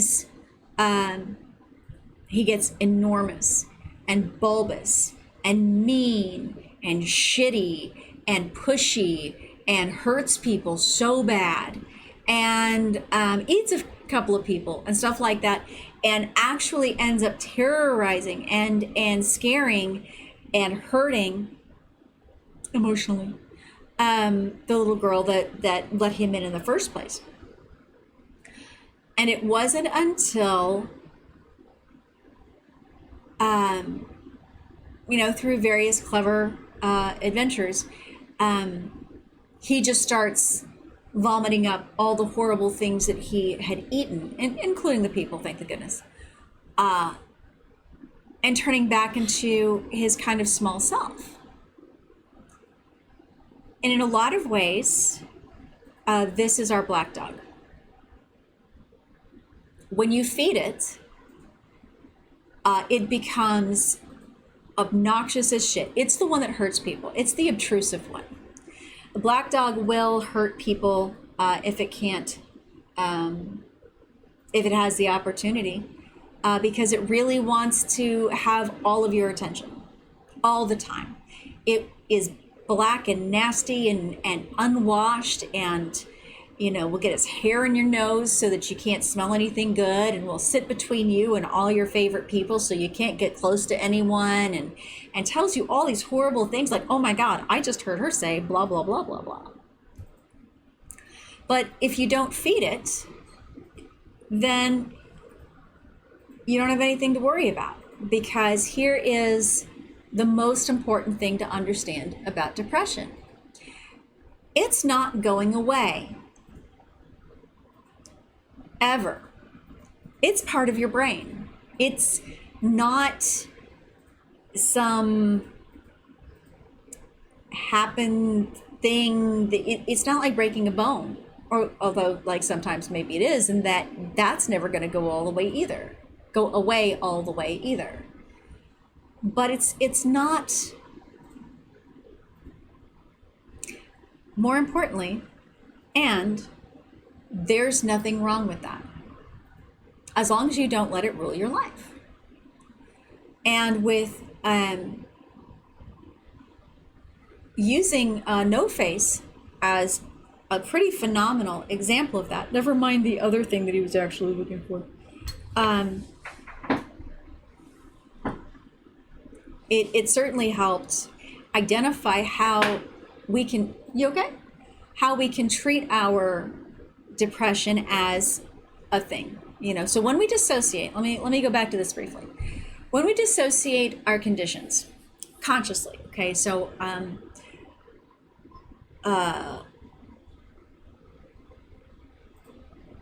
had a client a long time ago who had an eating disorder, I think it was, and I've actually used this a couple of times, so this is pretty clever. And this eating disorder has, the voice in her head was such that she, it was distinct from her own voice. She knew that. So I said, all right, I want you to really listen to that voice for a minute. Oh, I was scared too. I'm like, no, listen to that voice, and I want you to make it sound like Gay Cholo. I don't know if you guys have seen like the Gay Cholo, but oh my God, on the Tube of Views, hilarious. And there is no way you can take anything seriously when it's Gay Cholo. Just no way. And find the most ridiculous thing you possibly can, if necessary. And when you dissociate it and you say, well, this over here, this is my depression, and this is my ADHD, and this is my my Idawana, IDAJUANA, Idawana. That's like my executive dysfunction. When it's outside of that, then it's not me. It's not my identity. And that way I don't have to feel guilty. I don't feel ashamed, because this is just my collection. And if I have this collection of this black dog that I work really, really hard to keep like the size of a Chihuahua, instead of being this big, massive, huge thing, you know, we try to keep it nice and small. And I have Bad Voice, who is Bad Voice is the shrew. Bad Voice doesn't really have a visual aspect to me, and for me, never has. But she has a very specific, distinctive voice. The brain goblins, you know, those are your steal the brain cells. Those are the ones that are like, oh, shiny, oh, shiny, oh, shiny. Hey, watch this. And they're mischievous, and they get into all kinds of trouble. But then your brain goblins can very easily turn into shit goblins when they try to make everything into a crisis, and they try to make you panic, and they try to steal your ability to get shit done. Of course, I don't wanna. And so when you dissociate these, you can also create these other people that are your geniuses. We'll call them geniuses. Like, when I'm working on a science project, when I'm like trying to figure out, or an engineering project, I'm trying to figure out how different pieces go together in what way for a computer thing, or for a structure or something like that. I have this German kind of voice in my head when I'm trying to cook something. It is either Cajun French or Parisian French, kind of like it's either the Galloping Cajun, or it's Ratatouille. Gusto.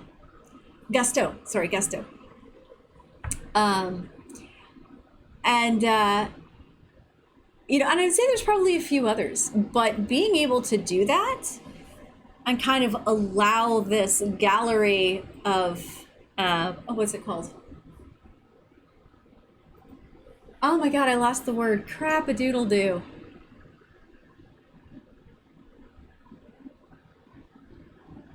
Oh my God, I lost the freaking word.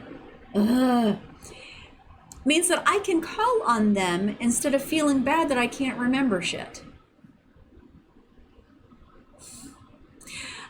So Talia actually suggested that I make a video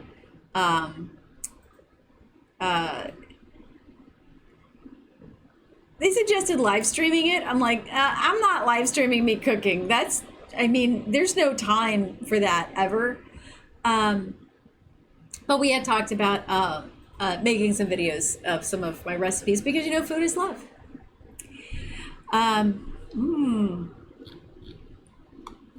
So yeah, those are all pieces of cognitive behavior therapy, and being very conscious of yourself and taking charge of a lot of your mental state. However, that is not the only thing that you could do. So there are two somewhat, well, all right, I'm going to talk about this one first. So there's cognitive behavior therapy, which really just teaches you to manage your own self in a mindful fashion. Then there's talk therapy, where you get to slog all the stuff out, where you get to dig down deep in. So tell me about your mother, that kind of crap. I say crap. It's not for some people. Thing is, everybody's going to go with the method that works best for them. Hopefully, try a few. It's fine. Talk therapy is ideally where you should or might be learning the difference between shame and guilt, Your therapist should be helping you kind of sort out where your problem started. But like the biggest deal now, especially these days, is not just identifying what is your fault and what's not, but even if something isn't your fault, you can still feel shameful about it or still feel guilty about it. So that doesn't help, identify that. Your therapist should be able to listen to your experiences and then help you reframe those experiences in a way that makes more sense. For instance, if you're EFT for the most best, learning to appreciate talk therapy, but it's see, that's the weird thing. I know I was gonna get, now you're busting me, man. Why you getting ahead of the class? What the heck? The pros of talk therapy are that you get to talk a lot. And ideally, your therapist should be helping you to reframe your experiences in a way that is manageable and isn't trying to eat your lunch, and help you redirect your thoughts and views into something more positive. But if your therapist isn't giving you specific actions that you can take, is not suggesting ways that you can do things better, oh no, it's totally fine. If your therapist allows you to blame other people, which is not the same thing as approving of abuse or anything like that. But when you blame and you judge someone else, you stop all progress. You cannot get past that point because you've decided that's the end of the road and you can't take any personal responsibility. And I'm not saying take personal responsibility for the things that happen to you. I'm saying take personal responsibility for how you handle it.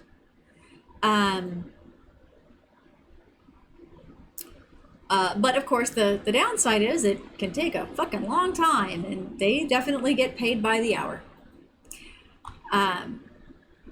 So there are twin or related therapies that are much, much, much quicker. The first one is EMDR, eye movement desensitization and reprocessing. It is a ostensibly highly effective method of dealing with trauma. But a lot of times you have to have very, very closely spaced sessions in order to be truly effective. It needs to be accompanied with teaching and integrated coping skills, stuff like that. But it doesn't seem to be as permanent. Now, Panda just mentioned EFT. EFT is emotional freedom technique. I fucking hate talking about it sometimes now because it's been misappropriated by the positive thinking and grow prosperity community. I'm saying, I know I might not be popular for it, but fuck those guys. So EFT was developed by Gary Craig, and it was specifically for treating and basically curing PTSD, and he developed it in well, I agree with you, to be perfectly honest. I think EFT is the best. He developed it in VA hospitals over several years, and it is just freaking amazing. Now, all it does is it disconnects your association with traumatic events. So, as we had talked about in referring to complex PTSD or regular just regular old PTSD, it's not a big deal, whatever.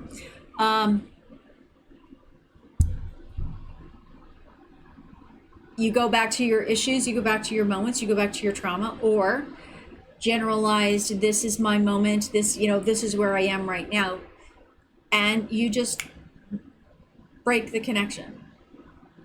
You don't forget it. In fact, what I found a lot of times for some people, when you tap on a specific moment using EFT, because it's this tapping method, and I'll get to it later.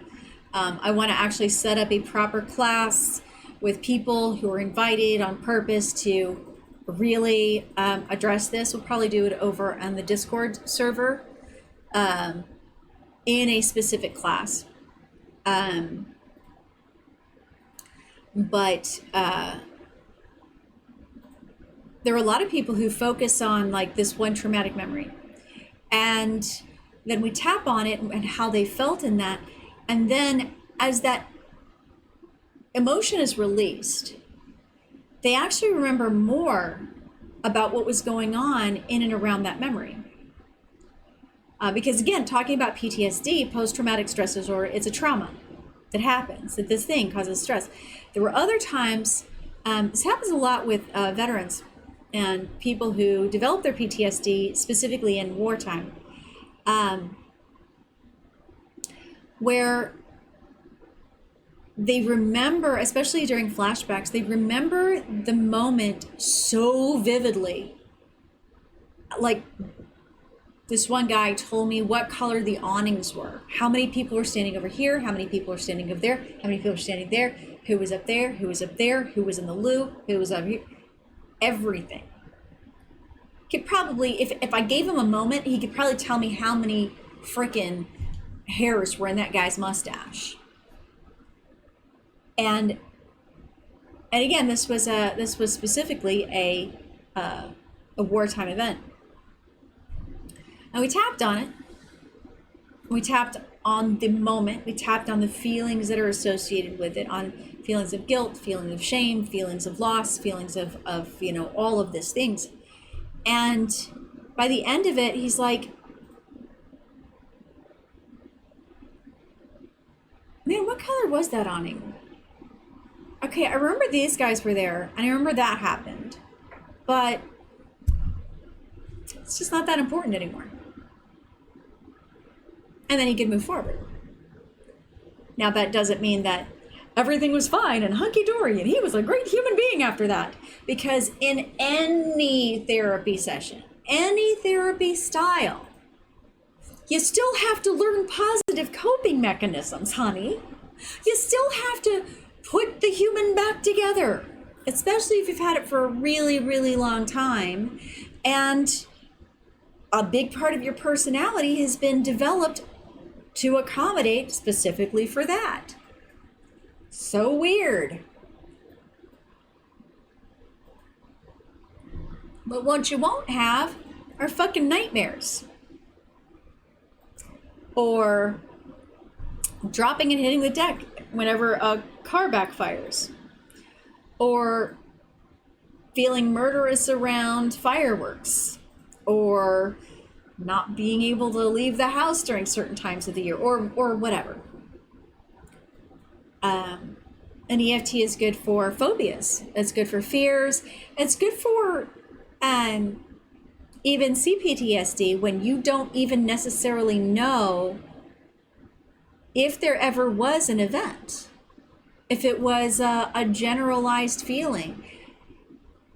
And in both EMDR and EFT, you don't even have to talk about it. Even if you know what it is and you just want to you don't want to talk about it, all right. I just feel this way about this thing. All right. And the shit still works. It's pretty awesome. All right. So we are getting close to our 2-hour mark. So I am going to finish this up with the lifestyle choices. And then I'm going to cover, and I'm going to wrap it up with lifestyle options. And then we're going to talk briefly about the coolest part about depression. So, although this might actually have to wait until next time. So what can you do from a lifestyle perspective to not let this shit eat your lunch? Okay, well, we talked a little bit about practicing self-compassion, which is a little bit beyond, cognitive reframing. If you can be compassionate to someone else, do that. Even if you can't do it to yourself, just do it to somebody else. Rubber duck the shit out of it. Well, if I can't, get a pet. Please don't have a kid. As part of this program, Like if you're trying to find something to take care of, just get a dog or a fish or something. Because sometimes when you don't feel like you deserve to eat, I promise you that you will always, always make sure that the great yellowing pumpkin-faced Sir Gretchen of the Froggy Butt does. And sometimes that's all you need, just to keep you going. And now is the part where we talk about the, I am not being white girl clueless, but there is a method of yoga that does fucking help. Oh my God. So, I'm not going to say that exercise won't help. Exercise really does help. But I have been stuck in that bed for months going, you want me to do what? You are not the great yellowing pumpkin face Sir Gretchen of the Froggy Butt. Oh, good Lord. You're such an attention whore. So Bindu Prana Yoga is just breathing. But you breathe in through the top of your head and you breathe out through the bottoms of your feet. And that's it.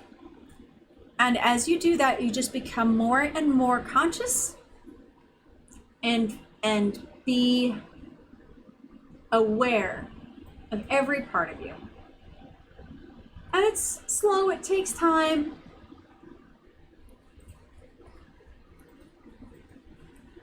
If you think you're gonna get those lights, I'm completely gonna 100% punt you. Sorry, bye. In through the top of your head, out through the bottoms of your feet, and then back up. And every time you just kind of be a little bit more conscious of every part of you. And every time you come back up, you're a little bit more conscious until it meets in the middle. And then you take a big deep breath in and up and down and up and down. And don't ask me why the hell it works, but it does. There are times I do that when I can't sleep. There are times I do that when I am ready to throttle a retail worker. There are times when that's a lie. No, I've done it a couple times. Other things are taking social media breaks, because that is not helping anybody's mood. Drink more water, not even kidding. If you can't do more water just by itself, certainly try to get a filter. If not, I understand, but flavor it if you need to.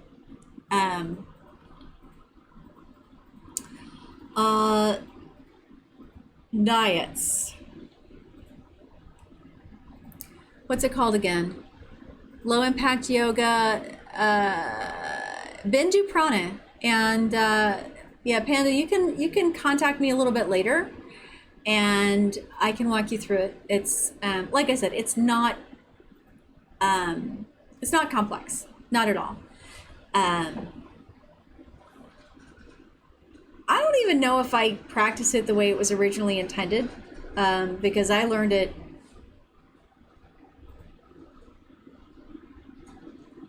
over 30 years ago.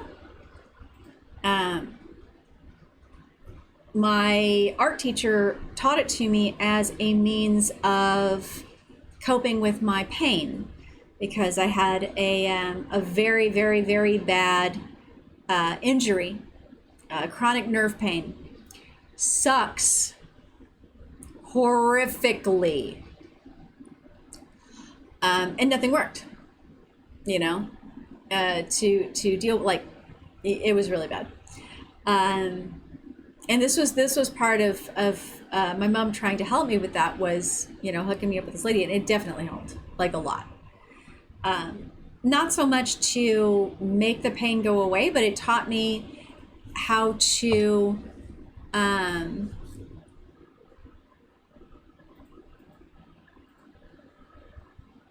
oh yeah.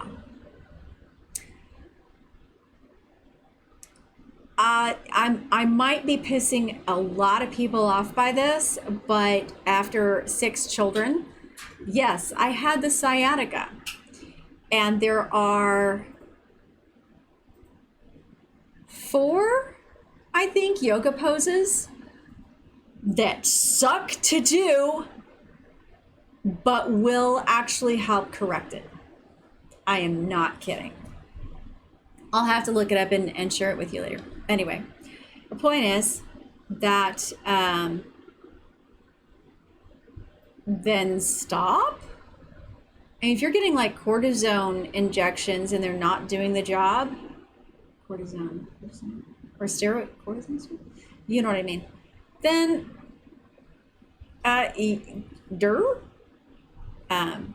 anyway, getting back to it.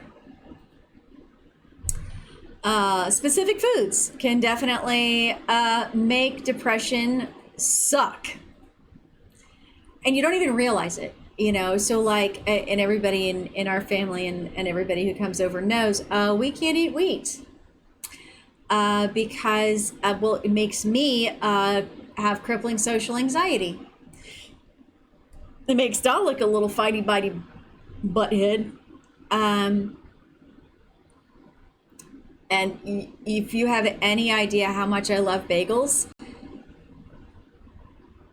that's how much I worse hate social anxiety. Like crippling, can't leave my house. Everything's bad. Everybody sucks. I don't like anyone. It's super bad. Like a straight up neurotoxin. The most expensive.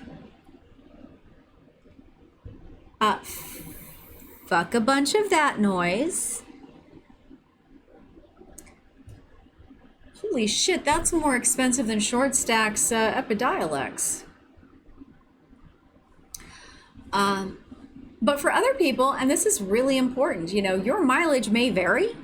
For some people, it's peanuts. For some people, it's milk products or refined sugar. If you really want to kind of see if there's something like that, like, I have no reason to be depressed, and yet here I am wanting to just wrap myself in a blanket burrito for another 3 weeks. Well, let's take a look at that. Melatonin, I think we talked about that. And also pay attention to how much you're using your coping substances. Cigarettes, the pot, drinking, other things like that. Things that don't work for depression. Oddly enough, substance abuse. Very, very rarely do any of the usual drugs, especially street drugs, help depression. There is one exception, actually. Microdosing with psilocybin, with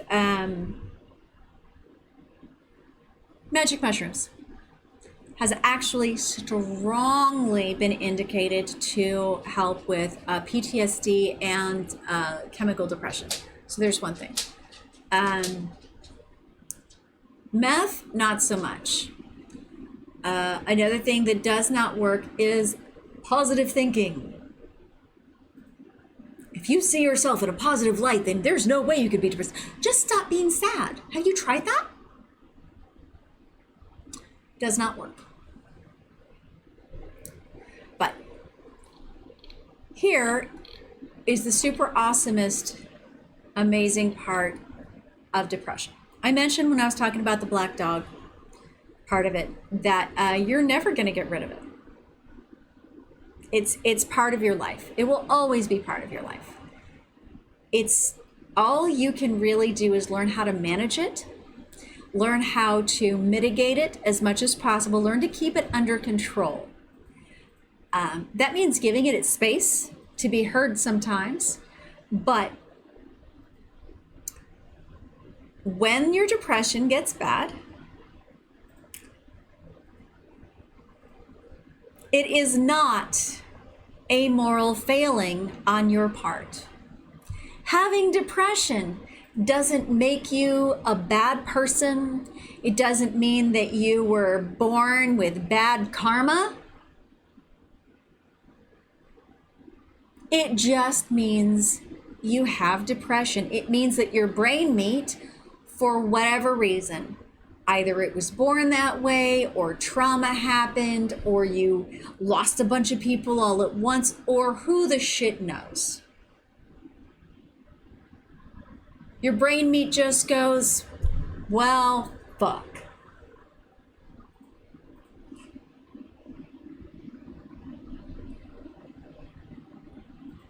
And the whole CPTSD thing is, the longer that you go through trauma, the longer you feel depressed because you have reasons to be depressed. Such and such died, and 2020 happened and shit like that. The more our brain gets used to being in those deeper and deeper depressive cycles. Now, you're never going to be done with it. Lots of ways to handle it, even if you can't get to a therapist, even if you can't get drugs for it. And I am not going to tell you that, oh, do this and you don't need drugs, because your mileage may vary. Some people can figure out what's bad in their diet and, learn how to breathe, and all of a sudden they can handle it. Other people can do every single thing on the list. It helps a little bit, but they're not going to get all the way there until they get the right neurotransmitters. Because remember, and yet another embroidery project. If you can't make your own neurotransmitters, store-bought is fine. It's okay. We live in a fucked up world that is not designed for humans. It's not designed for us to thrive. It's not designed for us to be happy. Yeah, fuck yeah, we're gonna have problems of fucking depression all over the goddamn place. Duh. But what it would take to change our world back into a place where we wouldn't have depression? I mean, we're getting there. The pandemic's helping for some of us. But here's something else. Something kind of really fucking cool. And yes, I will absolutely post my sources.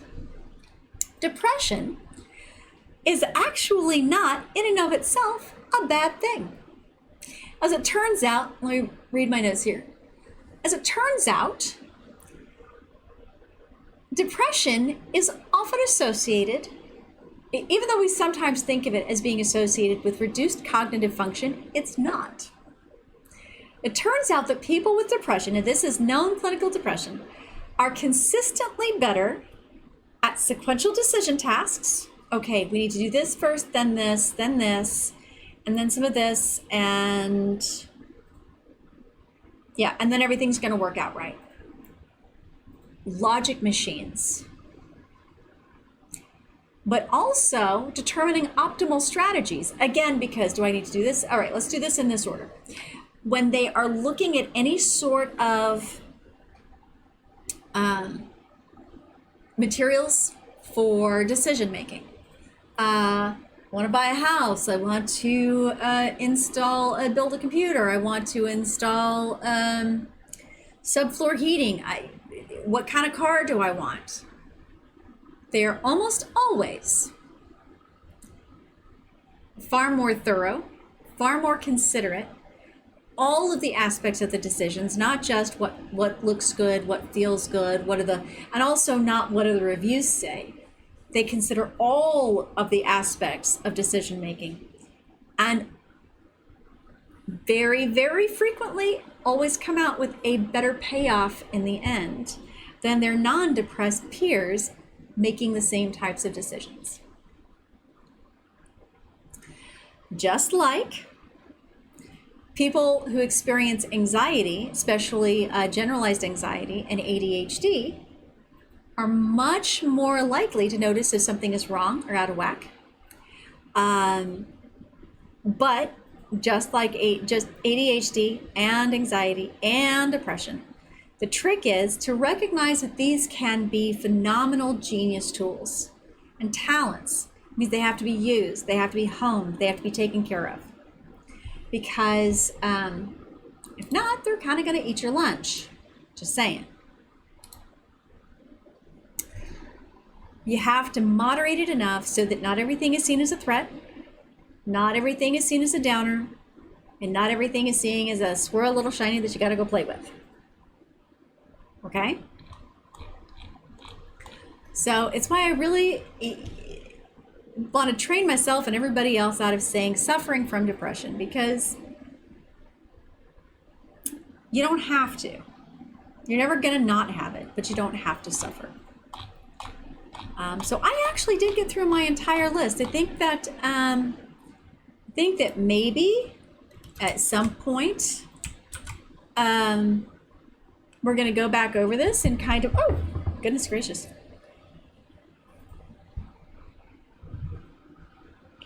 We're going to go back over this and maybe touch on some specific, what the hell on Netflix. Good watch. Yeah, I'll check it out. I don't mind checking stuff out. Crazy about documentaries in my downtime. Mostly because if it's a documentary, it's trying to convince you of something or educate you on something. And screw you guys, I got Google Scholar. If you've never experienced Google Scholar, it is scholar.google.com, which is about the only part of Google I really, really love. It's all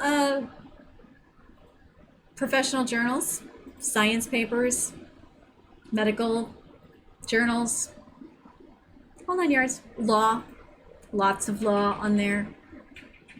Love it so hard. I mean, if you know how to. Wait, you're calling me a nerd? You're calling me a nerd?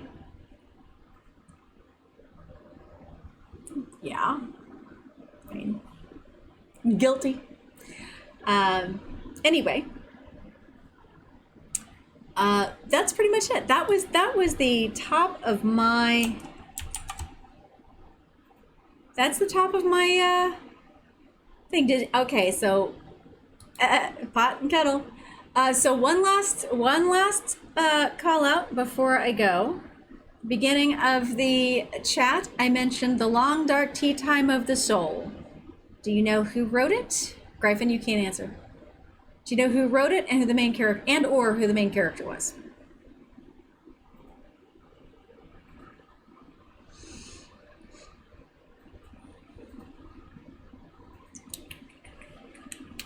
I don't know how much of a lag we've got here, so I'm just gonna wait for a second. Ha ha! It was written by Douglas Adams. It was one of the Dirk Gently's Holistic Detective Agency books. All right. So we will be back next week. I promised the depression episode. I don't know if we need to do a whole lot of any more. If I get requests specifically for specific questions or dealing with specific conditions, then I think that'll be that. But if nice, Hitchhikers. Wait, which one? The BBC version or the one with Alan Rickman? Because that's a big difference there. But we will be back next week. If nobody requests anything specific, then we will be. Oh, may your death be a revolution. I love Alan Rickman so much. He was amazing. And he was the nicest guy. Oh my gosh. I think, let's see, we did, what did we do last? Oh, we did dealing with rejection and working on individuation versus objectification. So I think if nobody has any objections or has any requests, I think that next week, yeah, it was pretty bad. We might be getting into the 7 words for love, which would be really awesome. And get back into relationship mode, not just dealing with romantic relationships, but also recognizing how to have healthy relationships with the people around you, how to moderate, how to intimate, and stuff like that. So all that having been said, I'm going to leave you with this in a moment. Please remember that we have a Discord server. The link is on the About Twitch pages. We have a website where you can go and submit your questions as well. We have, what else do we have? We have a Twitter, lovebiteshard.tv. Love Bites Hard, always with a Y, lovebiteshard.com. And there was something that I always forget, and always afterwards I go, what the shit, man? So like, subscribe, and turn on notifications or whatever. I mean, this isn't YouTube, but you get what I'm saying. But definitely follow so that you always get notifications whenever we go live. And remember that we will be going live both for our Tuesday streams and weddings.